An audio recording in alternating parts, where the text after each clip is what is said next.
What's up, you guys? Welcome back, and welcome if you're new. In today's video, I'm here with BENZ Tech. If you guys remember him from my older videos, that's awesome.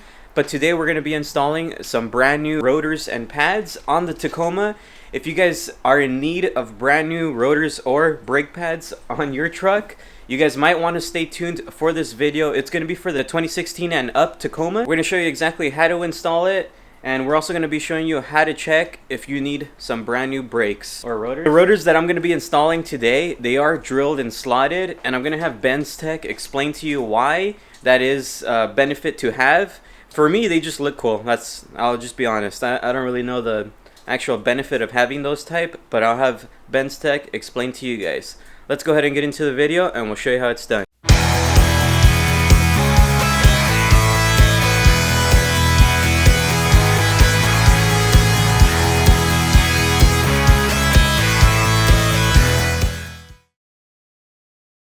So really quick, before we step into the installation video and we give you guys all the information and all that, go check out TacomaBeast.com. They will be in the description box below. Tacoma Beast is your one-stop shop for all your Tacoma needs. Thank you guys for checking out their most recent video. Alright, so as we stated, we did get the drilled and slotted rotors. We did get it as a kit from Tacoma Beast website. It is in the description box below. It comes with the pads and both rotors. From the off-roading and the truck getting a little bit heavier with all the mods and stuff. Some of the benefits of that, just like today, it's raining, so that's what those holes are for. Allow the water to run off. Slotted is to help every time the pad goes around under heavy braking, it shaves just a slight bit off the pad to allow less friction. Also, the other benefit for the slotted and the holes, less heat. The benefit of why we went drilled and slotted instead of just regular surface brakes. So as promised, we did explain to you just a little bit on what drilled and slotted does for you, the benefit of that. So let's go ahead and show you how to install them. So make sure you loosen your wheels before you lift it, or else you'll never be able to get them off. This is a 19 millimeter, and then he's also got one wheel lock, so we're going to use the wheel lock to take it off. So I'm sure on this step, if you guys have ever changed your guys' tire for, your spare tire, if you got a flat or anything like that, you guys probably already know this step. Alright, so now that they're loosened, we're going to go ahead and get a jack underneath. Just make sure you have a jack that's proper for lifting your actual vehicle. Now that we've lifted up the truck, we're going to go ahead and put jack stands just to be safe, so nothing comes down on us while we're working. Bam, just like that. So your pads and rotors, this is your rotor, of course. Your pads are in here. Most stock wheels, you can tell if the rotors and pads need to be changed by looking through the spokes at the rotors. If the rotor has a fat lip right here, like this is nice and smooth, but if it has a big fat lip, then it's going to need to be changed or resurfaced depending on what your manufacturers take. And then the pads, if you look over here, you can see how thick they are. And these are still like 80% life left. They're not even close to being metal to metal, so you actually don't need to change them. But we are upgrading the brakes. And of course, we're making this video for you guys. So let's go ahead and keep going. Alright, so first things first, on this style, we have to take this pin out, and then also this one, to be able to get the pads out. So we're just going to pull on this pin right here and this one, and be able to take this out and set that aside because we're going to need to reuse it. And then same with this one, we got to take out, which is right there. And please take note on how you're removing them, because it's going to be the same exact step on putting them back. You want to make sure to put them in the correct location. And this one's wrapped around this pin, and then make sure these pins go back in the right way. They're going from the outside in. As you can see, I could just push it out. Has to go back in that way. The wrong way, because it will fit, but that's not the right way to do it. And you don't want to mess anything up or kill yourself. Exactly. So just set those aside, and this pin as well. Now we gotta just push. Well, with these pads are actually pretty loose. This one's not. But we need to push this back and this one back, just so we can get these pads out. As you can tell, like I said, these are still like 75–80% life left. So if you're not needing to change them, I wouldn't. But since we're upgrading, we are. And then take this one out as well. You want to explain to them, just in case if their pads are stuck, what could they do? If your pads, like I was able to push it out just barely by pulling on it. Get that one back in there. One thing you can do to get these pads out is just get a flathead screwdriver and just kind of put it on the lip of the rotor and pull it. So that way you're pushing this out. But you got to be careful because when you do that, these pistons are coming out. So it's best to do that when both sides of the pads are in. So if you were just replacing pads, then you'd put your pads back in, put the pins and whatnot, but we're doing rotors as well. The caliper actually has to come off. The best way to do it is take this bolt right here out. This is holding the brake line on, 12 millimeter. Set that aside. And then also there's 2 bolts back here. Not these ones, these are for your caliper. Don't take those off, then you'll destroy your caliper. But they're back here, the back of the caliper, and they hold it to the steering knuckle. So you gotta take that one and this one off.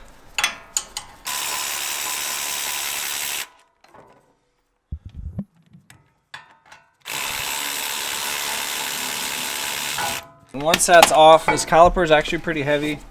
You don't want it hanging by the cable or anything. So you're gonna want to bungee cord it or something. All we just did here was just bungee cord the caliper, so that way it's not hanging on the brake line. So it's really easy. You just wrap it around and there you go. Now we're gonna go ahead and move on to the rotors. So just in case someone doesn't know how to remove the rotors, you want to go ahead and explain how, or if it is stuck, you want to explain how, because I know someone's probably gonna ask. So there's a couple different ways. The first way is the easiest, and that's just giving it a couple taps around. Let's see if it'll loosen up, which this one doesn't. You can see on the edge there's a little bit of rust, so it's probably not going to that way. The second way would be to do the same thing but with a hammer, or a rubber mallet. Don't use metal. That doesn't seem like it's working either. Other way is to get a bolt that actually fits these 2 holes, and you just slowly crank on them a little bit and it will pull itself off. So what next we're going to do is we're going to put a screw in here. We found one. You're going to want a bolt, but all I have is a screw, so I'm going to try and use a screw. Torque on it. There it goes. And just in case one's not working for you, you could always throw 2. There is 2 slots for 2 screws. Screws do not come provided. You would need to, of course, have some, but it does work. So there's 3 methods in removing a rotor. Damn, just like that. So as you can see, they're same size and everything, just one's drilled and slotted, one's the stock. Bye bye ugly, hello pretty. One thing to note before even installing them, you do want to make sure to read this. So there's an L on one box and there'll be an R on the other box. So this is your left driver's side rotor, and that's going to be your right passenger side rotor. So make sure you take note on which rotor you're putting on, because the left and the right side will fit. So you just want to make sure you put the correct side on. So you want to go ahead and put the caliper over the rotor. You want to go ahead and reinstall the bolts.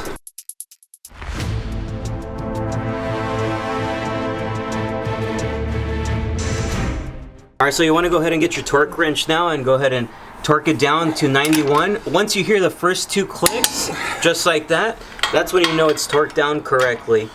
So once again, you want to go ahead and use a torque wrench. The clicks, there it is, just like that, super simple.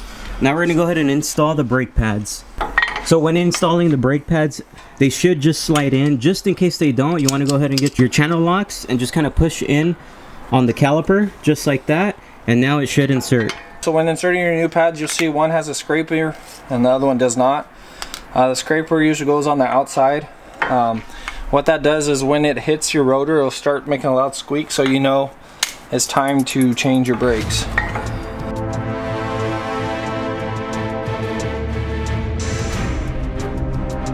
Just like that.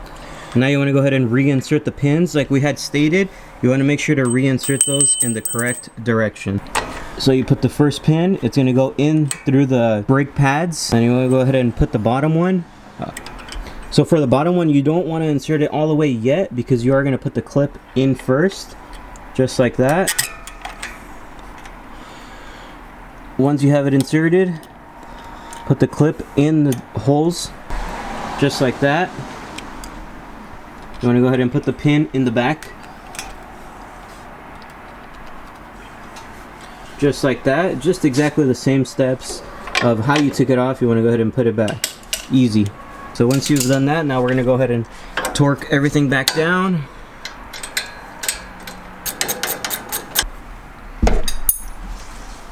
So we made sure it went into the pin, we put the bolt back, and now we're good on this section here. We're going to go ahead and now install the tire. Alright. So in this section here, you just want to match up the studs with the holes of the rims, and once you've matched it up, it should just slide in. So up next, we're just going to put the bolts. This part you just want to do by hand.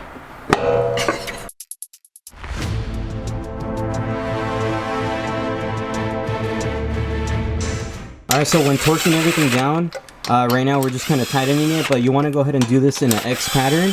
The reason why is because if one of the bolts are not fit in directly, straight, it could strip it. So you want to do this in an X pattern. Once they're somewhat tight, we're going to go ahead and bring down the truck now. Now that we brought down the truck, now we're going to go ahead and actually torque down the wheels. So the torque spec on this one is going to be 83. Once again, once you hear the torque wrench click twice, you're good to go. And do this in an X pattern as well.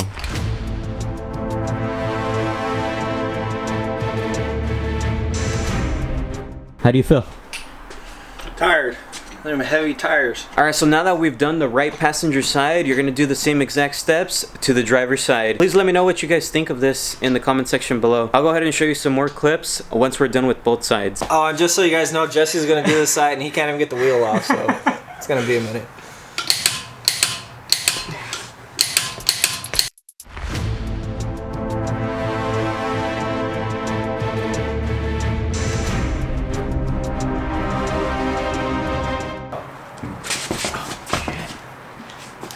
It's nothing like a Honda.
So just so you see this side as well, it looks a lot better now than the stock rotors. Of course, it's going to be added performance as well. Alright, now that we got the brakes done, tires are back on, torque set back on the ground, there's two things left you got to do. One is to pump the brakes, and what that does is it pushes fluid back into the pistons and pushes in the caliper, pushes on the brake pad, so that way brakes are flat onto the rotors. That way when you go driving, you can stop. You won't have nothing. Someone's probably going to ask, how many times should they pump the brake?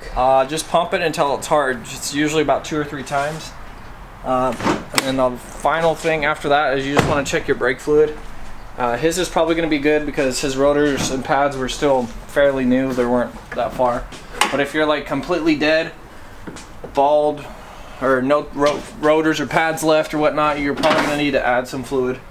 We're just going to look right here at his reservoir. And just giving it a little shake, I can see the line, it's right at max, so there's nothing we need to do. We don't need to add any or take any out. So that's pretty much it for the brake job. The only thing left is to test it and make sure everything's good. I know someone's probably going to ask as well, do you think this is going to be like an easy install for anybody to do, or should they get help on it, or what? You watch this video, you can do it yourself. It's fairly simple. The hardest part is probably taking the bolts off because they are tight from the factory. But after that, after the first time and you're torqued back to the right spec, everything should be perfectly fine for future events of doing this. My ass is really little and I did it. I mean, yeah, he helped me out, but I did it, so you guys can do it too. Alright, so if you guys like this video, please make sure to like, comment, and subscribe. And also share this video with your friends, family, doesn't matter. Let's help the channel grow. Let's do more giveaways for you guys. Let's keep it going. Let's go out there and just have fun and enjoy our life. Truck. Brakes. There you are. Bye. For whoever stayed till the end, let's go ahead and get some bonus clips.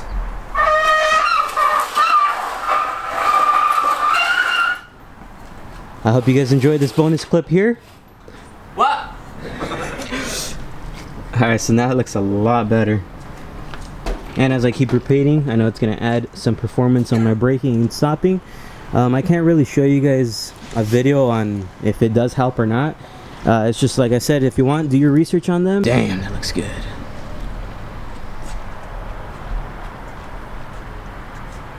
Website description in the box.